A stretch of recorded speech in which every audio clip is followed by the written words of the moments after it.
Hi மக்களே, இங்கே பாருங்கள். இது என்னன்னு சொல்லி எங்கள் வீட்டில் காலை சாப்பாட்டுக்கு தோசைமா பார்த்தா கொஞ்சமாக தான் இருந்துச்சு. அப்போ என்ன செய்கிறதுல என்னத்தை ஆட் பண்ணலாம் அப்படின்னு சொல்லிட்டு யோசித்தேன். சரி, புதுசாக ஒரு விஷயம் செஞ்சால் அது உங்களுக்கும் பிரயோஜனமாக இருக்குமேன்னு சொல்லித்தான் இதை உங்களுக்கு வீடியோ போடுறேன். பாருங்கள், இது மாவு இப்படி தான் இருந்தது. இந்த மாவை தான் நான் இதில் ஊற்றிருக்கேன். இப்போ உங்களுக்கு காட்டுறேன் பாருங்கள்.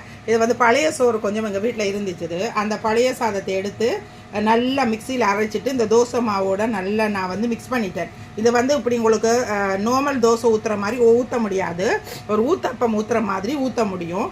அப்படி ஊற்றிட்டு பாருங்கள், சட்டியை நல்லா தொடச்சிட்டு அதில் ஊற்றிட்டு அதுக்கப்புறம் நான் கொண்டு இதை அடுப்பில் வைக்கிறேன். பாருங்கள், இப்படியே வச்சுட்டு இதில் வச்சுட்டு இது நல்லா வெந்ததுக்கப்புறம் இதில் நெய்யோ இல்லைன்னு சொன்னால் ஆயிலோ ஏதாவது நீங்கள் ஊற்றிட்டு அதை மெதுவாக தான் நீங்கள் திருப்பணும். ஏன்னு சொன்னால் நீங்கள் டக்குன்னு திருப்பினீங்கன்னு சொன்னால் உங்களுக்கு அந்த தோசை உடஞ்சிரும். இங்கே பாருங்கள், நான் அப்படியே ஊற்றி திருப்பி வச்சுருக்கேன் பாருங்கள். இதுதான் அந்த தோசை. சுட சுட சாப்பிட்டீங்கன்னு சொன்னால், நாங்கள் சிக்கன் குழம்பு வச்சுருக்கோம். சுட சுட சாப்பிட்டா உண்மையாக சூப்பராக கிரிப்ஸியாக நல்லா இருக்குது. நீங்கள் இதை மாதிரி உங்கள் வீட்லேயும் ட்ரை பண்ணி பாருங்கள்.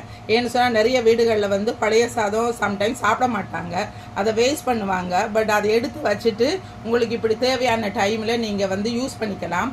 இந்த மாதிரி நல்ல நல்ல டிப்ஸுகள் உங்களுக்கு வேணும்னா எங்களுடைய சேனலை லைக் பண்ணுங்கள், ஷேர் பண்ணுங்கள், சப்ஸ்கிரைப் பண்ணுங்கள், மறக்காமல் பெல் ஐக்கானை தட்டுங்க. தேங்க்யூ.